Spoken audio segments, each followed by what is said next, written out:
They say you have to catch people in the first 10 seconds of your YouTube video. And yeah, I get that, sort of attention spans and everything, but I really like to start with stopping, kind of start with breath. I feel like I've been pretty good at like really like starting and like getting into it.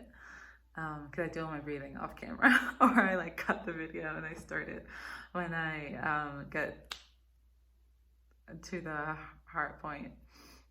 Mm.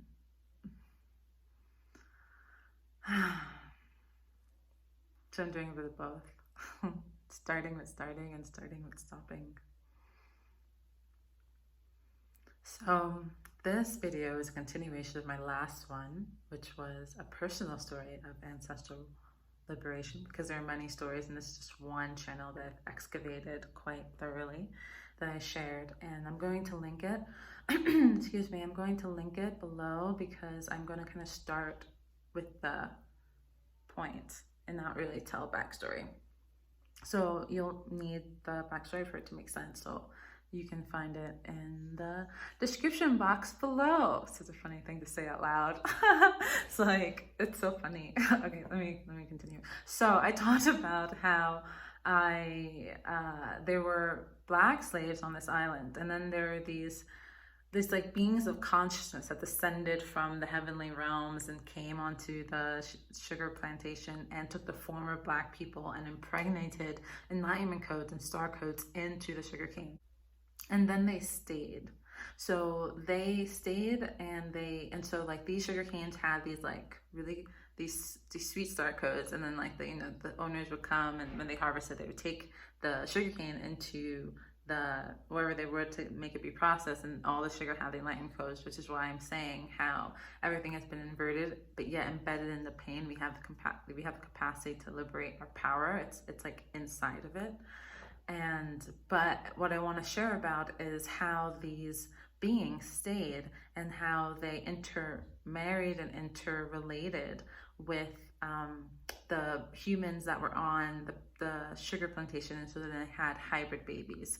So part of what I want to say here is that in this temporal way of perceiving nonlinear time, the Black humans perhaps are actually descendants of another star race or another time. I feel like there's a tribe I connect with deeply called the Rainbow Tribe of Africa, which are at once like human but also like rainbow people. It's like when I see them, I see both the rainbow grid and I also see like black people.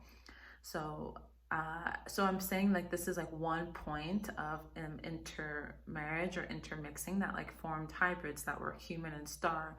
But even saying that, maybe there are many other points, and maybe those humans were actually also of different, of like mer people or like star nations, and who knows. I'm just kind of exculpating in my own ancestral lineage what I saw, and I haven't really perceived or kind of went back behind it because this felt like a conception point for my own ancestry. It doesn't mean it's the only conception point. It doesn't mean that there aren't other ways of perceiving the story. It's just like this is the way that is of most nourishment and is of most presence for me. So just sharing that there is, I call this kind of like cosmic anthropology, and there is, and in that, because we're looking at things on a globe, like within a quantum perspective of consciousness, there are so many like nodes and points that are influencing each other.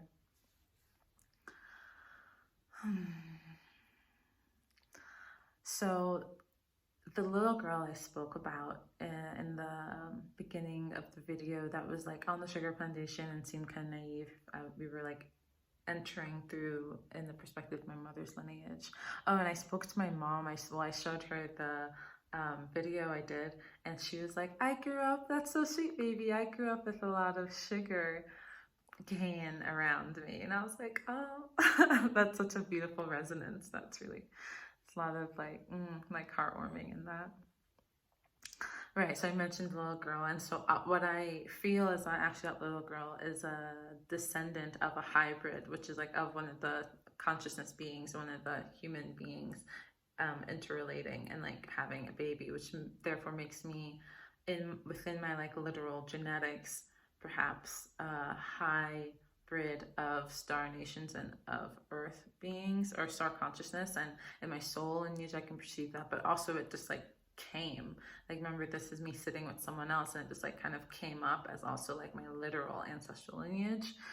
And I, have hesitance talking about that and sharing this concepts of being a hybrid, but I'm sharing it because to offer other channels of human experiences. I feel like there are so many among this humankind outside of race and gender and nation and culture and religion. There are also many ways that we are vibrant and radiant diversity. There are so many species and experiences, and we all, I feel like, have different codes and frequencies from different dimensions and realms of beingness that we like infuse into this like, semi-similar like human flesh experience. And I feel like it's super vital to like spread into the multidimensional ether, into the internet, the awareness that of other options. And there are many other people in many other ways like sharing alternative streams of what it could mean to be, like who we are, who we possibly are, and who we are. And I feel like we're all sharing from different, I'm laughing because I said shedding, because we're also shedding these like kind of conditioned normative conceptions, and then we're all sharing from different points on the collective grid. And I share, and I have this certain pool of resonance, and someone shares and they have a pool of resonance, and our pools of resonance intermix, and when they intermix they have a stronger frequency, and when they have a stronger frequency, they have more like impetus, they have more space in the collective consciousness, and more people are actually able to perceive this way of being and reach these points of understanding of themselves from their own state of consciousness, and yet it's from a shared state of consciousness. So I feel like we're all sharing from we're all sharing from our various points around the mountain, like all our various paths of the mountain, and like how I walk my own path is perfectly aligned to me and my soul being, but it also perfectly influences the collective path, and like vice versa. I'm perfectly influenced by the collective path, and it's really beautiful. It's really beautiful. We are a symphony, and the symphony takes each of us to play our tune, to sound our true sounds from our own frequency, so that, because I feel like the way, if you look at a natural ecosystem, it's in perfect tune, it's in perfect harmony. Like a bear scratches the bark of a tree, and then a bird comes and eats the saps, and then the leaves die, and this creates mulch for the plants, and then snow, like everything about it is a breath. It's a continual cycle, and we too are that.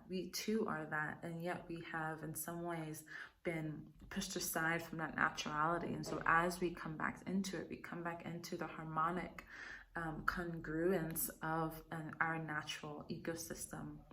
That's why it's so important to share our tune and to trust.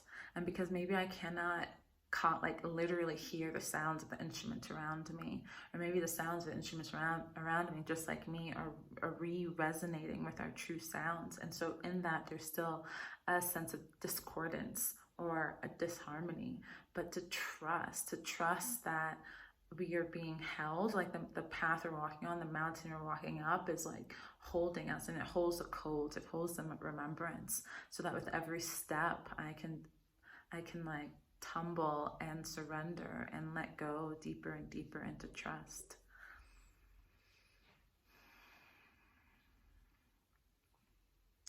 So the other inspiration that I feel like I was gently nudged into sharing about this concept of being hybrid, or concept of just being a variant of humanness, really feel into our capacity to hold multiplicity, to hold multiple perspectives in one. In this contemporary conversation about race, it's from a contemporary context, but it's not a contemporary topic at all. I feel like there's so many ways that either we like fall so deeply into it, or in some ways, in what I have witnessed in spiritual community, there's a way that we kind of push it aside. And I feel like in the spiritual communities, many people are pushing it aside, being like, this is like emotional manipulation, or this isn't like important, or it's not present. I just want to do a little insert here and say, even though I do feel there are manipulations happening in all forms of media, it doesn't sort of delineate the fact that the issues that are being surfaced aren't real. And I feel like just because the venue from which they're being shared from is skewed and there's so much more happening, there's like so much happening, it doesn't sort of disinvolve the individual as we look at these issues of race and gender and things such as this. I mean, as a Black person who has been in many spiritual communities, I've been traveling spiritual communities mostly for 7 years. It's present. There's something that happens when race comes into the situation, which I call like a race schism. It's so the depth of like connecting with someone, and the depth of sometimes when race happens, you connect through this filter of race, and then there's like a schism, and so then the depth of one own being and one own being is fractured by perception of race, which can come in through Black and brown skin. Even though race is always existing, it kind of comes into consciousness when someone of Black and brown skin enters the space, which is a racism. It's a race schism. It's like you like, and it can come out in very subtle ways and come out in very aggressive ways. Personally, I've experienced it in like breathwork circles. I've experienced it in ayahuasca circles. I've experienced it in women's circles. Like it's present, like it's present like in spiritual communities. And yet for me personally, while I can acknowledge that it's present, acknowledge it's a part of my story, I also don't want to I don't want to be subject to that story in the way perhaps this normative story has asked one to be subject to it, because then I become an object of it. And so when I choose to like acknowledge it, but not to be subject to it, I have the option to be subject to my own truth and my own reality. And I feel like I can do that more freely and more integratively when I include it, when I include all the aspects of my being and not kind of shy away from one because it's more impregnated with societal concepts, and to also not go into it. It really is, and it can be kind of maddening, and to one degree, like really holding the sense of multiplicity and being able to still converge into your own harmonics with holding so many fractals of consciousness. But I feel like that is the aspiration, and like how they can sort of weave together. My talking about my soul and my star reality does not diminish my sense of a Black person. And when I mentioned that I am a Black person, it does not diminish my capacity knowing that I am a soul and knowing that I am cosmic. It's really like, how can I hold these streams of influence and allow them to dance with each other? And when I speak about that, I feel they're as like, they're actually the same colored light strobe. They're just like different light strobes, and they're coming closer together to their own intermingling, to their own intermarrying. And that's the same from our immateriality and our materiality, our divine, our flesh, our human, our soul. And when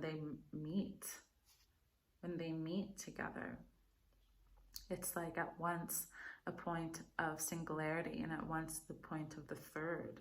And I feel like when we dive in through that place, there's emergence that is so much beyond our cognitive reality. It's so much beyond what we presently know from duality. The third place is like what I feel is beyond our wildest dreams. It is at once our wildest dreams, and it's so far beyond it. And in my own perception, it only comes through all these variables. And yet in some ways it's such a balance. It's just like a light step, because it's at once with and without.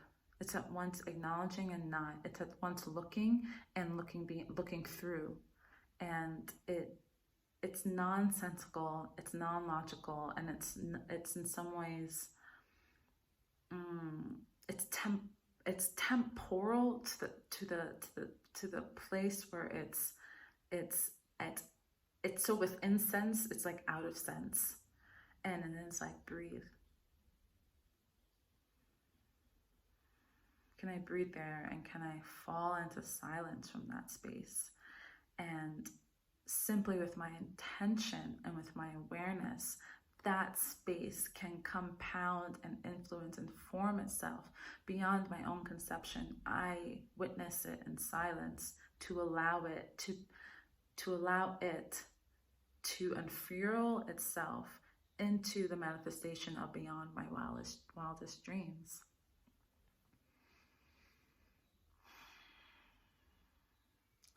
So I feel I was influenced to share about this as a way of encouraging and just sharing ways of holding multiplicity, and like even the concept of being hybrid is like holding two in one.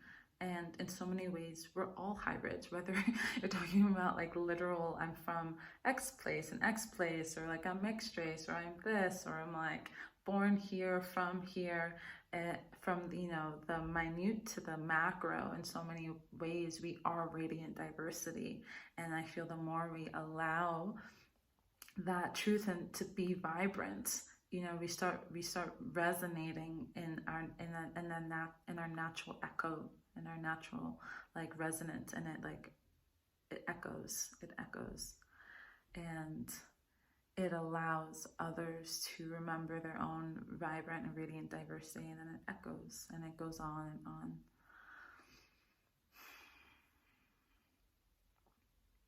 Deep love, deep blessings, blessings, blessings.